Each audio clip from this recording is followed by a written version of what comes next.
जय संविधान, जय भीम, महात्मा गांधी की जय, गोडसे मुर्दाबाद।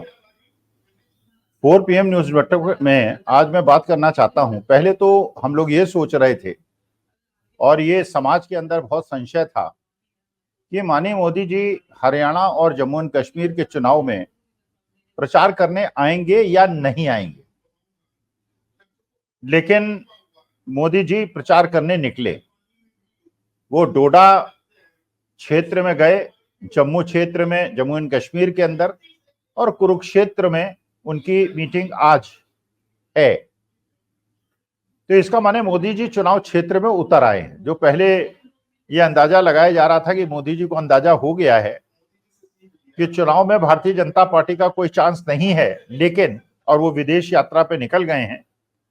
लेकिन अब चलिए, सुखद संकेत है कि मोदी जी जम्मू एंड कश्मीर चुनाव पे भी पहली मीटिंग उन्होंने कर ली है और हरियाणा के अंदर भी पहली मीटिंग उन्होंने कर ली है। अब देखते हैं कि मोदी जी ने जो पहला, हम लोग सोच रहे थे कि मोदी जी जब मीटिंग एड्रेस करेंगे पार्लियामेंट चुनाव के बाद, तो उसमें जनता से कहेंगे क्या, मैसेजिंग क्या होगी।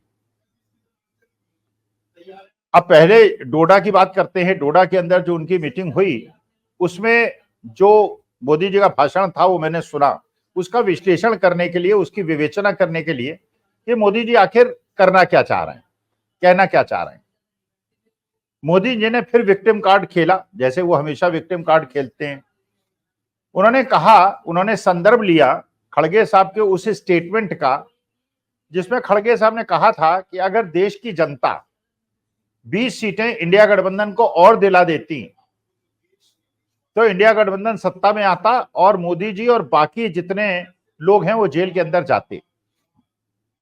तो मोदी जी ने कहा कि देखिए, कांग्रेस के नेता ऐसी बातें कह रहे हैं और मुझे जेल भेजने की और आप लोगों को जेल भेजने की बात कर रहे हैं। अब वो जनता को तो जेल भेजने की बात खड़गे साहब ने कही नहीं थी। खड़गे साहब ने तो ये नहीं कहा था, क्योंकि कोई भी देखिए राजनीतिक दल, जैसे आज अगर अरविंद केजरीवाल जेल के अंदर से छूट के आए हैं, या मनीष सिसोदिया गए हैं, या संजय सिंह गए हैं, तो भारतीय जनता पार्टी ने तो उनको जेल भेजा नहीं। हाँ, क्योंकि होम मिनिस्ट्री के अंडर में CBI, ED, income tax, finance ministry के अंडर इनकम टैक्स और बाकी ये आते हैं मंत्रालय के बीच में, तो मंत्री से गुड बुक्स में रहने के लिए ये सरकारी अधिकारी तोते बन जाते हैं, तोता मैना बन जाते हैं। जो सुप्रीम कोर्ट में अपनी टिप्पणी में कहा, जब उन्होंने अरविंद केजरीवाल को सीबीआई के केस में जमानत दी। तो बहुत सारे मुद्दे हैं आज की तारीख में। अगर मान लीजिए इंडिया गठबंधन की सरकार होती, कल्पना कीजिए इंडिया गठबंधन की सरकार होती और सेबी चेयरपर्सन के ऊपर जिस प्रकार के रोज नए नए आरोप लग रहे हैं। पवन खेड़ा रोज एक प्रेस कॉन्फ्रेंस करते हैं, कभी बताते हैं कि चेयरपर्सन ने सेबी की आईसीआईसीआई बैंक से, आईसीआईसीआई लोम्बार्ड से ईसॉप भी लिया है, वहां से पेमेंट्स भी लिए हैं, रिटायरमेंट के बाद भी बेनिफिट्स लिए हैं। कभी वो बताते हैं कि वोखार्ड कंपनी की एक सब्सिडियरी कंपनी को सेबी चेयरपर्सन के परिवार ने अपना फ्लैट रेंट पे दिया हुआ है और वोखार्ड की जांच उनके सेबी कार्यालय में चल रही है। कभी वो कहते हैं पवन खेड़ा साहब की महिंद्रा एंड महिंद्रा से भी सेबी चेयरपर्सन ने मोटा पैसा लिया है। हिंडलबर्ग भी बार बार आरोप लगाता है कि अडानी की कंपनी में शेल कंपनीज का मामला है, हवाला पैसे का मामला है, सेबी के नियमों का उल्लंघन है और इसकी खुली जांच होनी चाहिए। लेकिन वो जांच इसलिए नहीं हो रही है क्योंकि सरकार अलग प्रकार की है, लेकिन दूसरी प्रकार की सरकार होती तो जांच होती। अगर जांच होती और जांच पे गलती मिलती तो जेल होती। जांच में अगर निर्दोष हैं तो आपको जेल जाने का डर क्यों होगा? क्योंकि अरविंद केजरीवाल को जैसे शराब कांड नीति के मामले में जेल भेजा गया, संजय सिंह को भेजा गया, मनीष सिसोदिया को भेजा गया। अब सुप्रीम कोर्ट ने और हाई कोर्ट ने बाद में पाया कि उन पे कोई केस नहीं बनता, इसलिए उन्हें जमानत दे दी। संजय राउत महाराष्ट्र के अंदर, उनको जेल में रखा आपने, बाहर आ गए। अनिल देशमुख को बाहर आ गए, नवाब मलिक बाहर आ गए।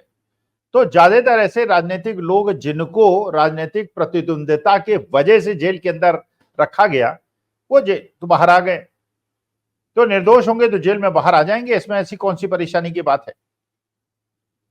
तो जनता को यह डर दिखाना, क्योंकि पिछले 10 साल के अंदर जनता ने यह तो देखा है, अवश्य देखा है कि लोगों पे दबाव डाला जाता है, ईडी और सीबीआई का दबाव डाला जाता है, या तो वो फिर आपकी पार्टी में आ जाते हैं, जैसे महाराष्ट्र के अंदर हुआ, आपने देखा। अघाड़ी की सरकार बढ़िया चल रही थी, उद्धव ठाकरे मुख्यमंत्री थे, उद्धव ठाकरे की शिवसेना को भी तोड़ा गया, शरद पवार की एनसीपी को भी तोड़ा गया, और उसके बाद उन लोगों को तोड़ा गया जो कि ईडी सीबीआई के रडार पे थे। उनको दिखाया गया, डर दिखाया गया कि जेल जाओगे या पार्टी छोड़ोगे। वो पार्टी छोड़ दी उन्होंने और एक नया गठबंधन सरकार बन गई। एकनाथ शिंदे मुख्यमंत्री बन गए और Ajit Pawar deputy chief minister बन गए। वो अजीत पवार जिन पे 2 दिन पहले ही मोदी जी ने आरोप लगाया था कि 70,000 करोड़ के घपलेबाज हैं और ये चक्की पीसिंग देवेंद्र फडणवीस ने कहा था। तो असल में जब आप कोई लीक डालते हैं, कोई नई प्रथा डालते हैं, तो आपको खुद अंदर से डर लगने लगता है, क्योंकि ये देखिए एक नॉर्मल न्यायिक प्रक्रिया का मामला है कि अगर सेबी चेयरपर्सन पे इंटरनेशनल फाइनेंशियल इंस्टीट्यूशन भी आरोप लगा रहे हैं, अगर स्विस बैंक भी अडानी की कंपनियों के पैसे को फ्रीज कर रहा है और जितना ज्यादा अडानी जी का विरोध भारतवर्ष के अंदर नहीं है उतना ज्यादा विदेश में है, तो ऐसे समय पे वो अडानी जी जिनको सरकार ने बिल्कुल बहुत अच्छा, सरकार की सारे हवाई अड्डे, बंदरगाह और सरकारी संपत्तियां औने पौने दाम पे दी हैं, अगर निष्पक्ष सरकार होती तो उसकी जांच होती, और अगर अडानी जी ने कोई दोष नहीं किया है, कोई कानून का उल्लंघन नहीं किया है, तो जांच कराने में परेशानी क्या है। जांच हो, वो निर्दोष साबित हो और उसके बाद छूट जाए। लेकिन अगर आप केवल राजनीतिक प्रतिद्वंदियों को तो जेल में डाल देते हैं केवल, और 2-2, 2.5 साल आप ट्रायल नहीं होता है। भीमा कोरेगांव का मामला है, 4-5 साल हो गए हैं, अभी तक ट्रायल ही नहीं हो पाया है, लोग जेल के अंदर पड़े हुए हैं। तो एक प्रकार की अगर ये चीज है, और दूसरी तरफ जहां पे देश के अंदर और देश के बाहर के लोग भी आरोप लगा रहे हैं और आप जांची करने को तैयार नहीं है। आप सेबी चेयरपर्सन, जो पहली बार ऐसा हुआ है, अभी तक जितनी भी सेबी के चेयरपर्सन हुए हैं वो आईएएस अधिकारी होते थे, पहली बार आपने लेटरल एंट्री से आईसीआईसीआई बैंक की एक महिला को सेबी का चेयरपर्सन बना दिया, और रोज आरोप लग रहे हैं और कोई जांच नहीं हो रही है। जांच हो, पता चले, और देश के निवेशकों को भी पता चले कि वो आरोपी हैं या निर्दोष हैं। अच्छा, मोदी जी कह रहे हैं देखिए लोग तो जेल डालने की बात कर रहे हैं, हम विकास की बात कर रहे हैं। अच्छा, मोदी जी से कोई ये पूछे कि आपने जो वैली है उसके अंदर 28 सीटों में अपने कैंडिडेट्स खड़े नहीं किए हैं, जो इंजीनियर रशीद हैं जिनपे देश को तोड़ने के आरोप आपने लगा के कितने सालों से जेल में रखा हुआ है, उनको इलेक्शन के पहले आपने जेल के बाहर करवा दिया है। जेल से बाहर करवा दिया है इसलिए कहा जाएगा कि हरियाणा के अंदर राम रहीम को जो बार बार पैरोल देने वाले जेलर साहब थे, वो जेलर साहब ने रिजाइन किया, उनको भारतीय जनता पार्टी में विधायक का टिकट दिया और इलेक्शन लड़ रहे हैं। तो ये तो समझा जा सकता है कि सरकार का कोई ना कोई प्रभाव तो है, जिसकी वजह से ये जेलर और ये अधिकारी निर्णय लेते हैं। और अब्दुल रशीद साहब को भी बेल मिल गई है और वो काम करेंगे जो कि भारतीय जनता पार्टी के फायदे का होगा। वो उन मुद्दों को उठाएंगे जिससे जम्मू एंड कश्मीर के अंदर पोलराइजेशन हो और हिंदू मुसलमान नैरेटिव चले, और जम्मू के अंदर हिंदू भारतीय जनता पार्टी को वोट दें, और कश्मीर में तो वैसे ही आप जानते हैं वैली के अंदर भारतीय जनता पार्टी के लिए कोई चांस नहीं है। लेकिन वहां इंडिपेंडेंट कैंडिडेट खड़े कर करके बहुत सारे, और उनको खूब अतूत पैसा देकर उनको भी संघर्ष में लाने का प्रयास हो रहा है, जिससे एनसी कांग्रेस के गठबंधन को कम से कम सीटें मिले।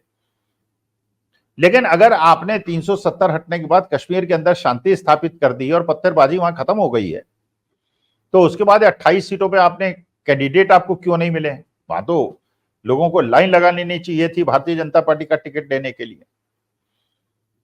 अच्छा, उसके बाद जेडीयू ने वहां जो चुनाव में लड़ने का फैसला किया है, जो आप ही का सहयोगी है, वो कह रहा है जो पत्थरबाजी के मामले में युवाओं को जेल के अंदर भेजा गया है, हम उनका पुनर्निरीक्षण करेंगे और देखेंगे और उसके बाद कार्रवाई करेंगे। इसका माने वो एक ऐसा स्टैंड लेना चाह रहे हैं जिसके अंदर जो युवाओं को एक प्रकार से पोलराइजेशन करने के लिए यूज किया गया है और उनको बहुत सारे निर्दोष लोगों को भी जेल में भेजा है, उसको जेडीयू जो आपकी सहयोगी पार्टी है वो उनके बात, अजीत पवार जो महाराष्ट्र के अंदर हैं वो भी इस प्रकार की बात कर रहे हैं कि सारा ये जो हिंदू मुसलमान का नैरेटिव चल रहा है हम इसके विरोधी हैं और इस प्रकार से आप आइसोलेट एक समाज के लोगों को नहीं कर सकते। वो अजीत पवार जो आपके ही गठबंधन के अंदर डिप्टी चीफ मिनिस्टर हैं, जिन पे आपने आरोप लगाया था और जिनको अपनी पार्टी से गठबंधन करा के आपने उनको आरोप मुक्त भी कर लिया था, तो आज तो वो आनंद में है, उनके ऊपर न कोई आरोप है।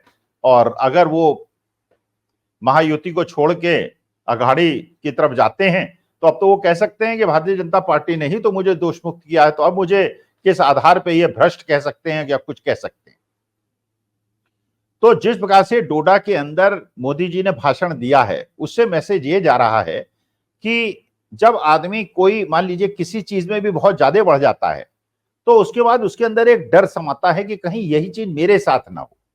तो इसीलिए हम लोग कहते हैं, हमारे बड़े बुजुर्ग कहते आए, बड़े लोगों ने ये हमें हमेशा सिखाया कि अगर कोई नई लीग डालोगे जो लोकतंत्र और संविधान के विरुद्ध होगी, तो अंत में वही बोया पेड़ बबूल का तो आम कहां से होए, तो वो वाली चीज आप पे पलट के आएगी। तो इसलिए दूसरे को इस प्रकार से दंडित करना और राजनीतिक प्रतिद्वंदिता के लिए अपने विरोधियों को डरा धमका के अपनी पार्टी में ले आना तो संभव है, क्योंकि ईडी आपके पास है, सीबीआई आपके पास है। वो ईडी सीबीआई आपके पास है जिससे माननीय सुप्रीम कोर्ट के चीफ जस्टिस, मतलब जो जस्टिस हैं महोदय, वो ये टिप्पणी कर रहे हैं, इतने सालों की बात कर रहे हैं कि तोता मैना बन के ये जो जांच एजेंसीज हैं इनको काम नहीं करना चाहिए। तो जो मोदी जी ने वहां पे मैसेज दिया वो इतना कंट्राडिक्टरी मैसेज है।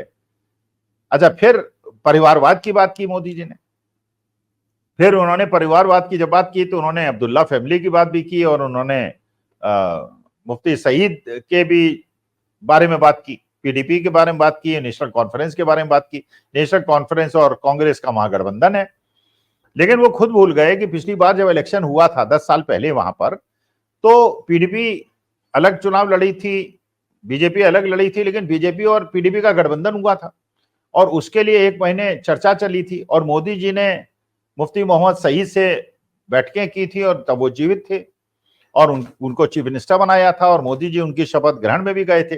बाद में उनकी बेटी चीफ मिनिस्टर बनी थी, वही जिसके परिवारवाद के खिलाफ बात मोदी जी बोल रहे हैं।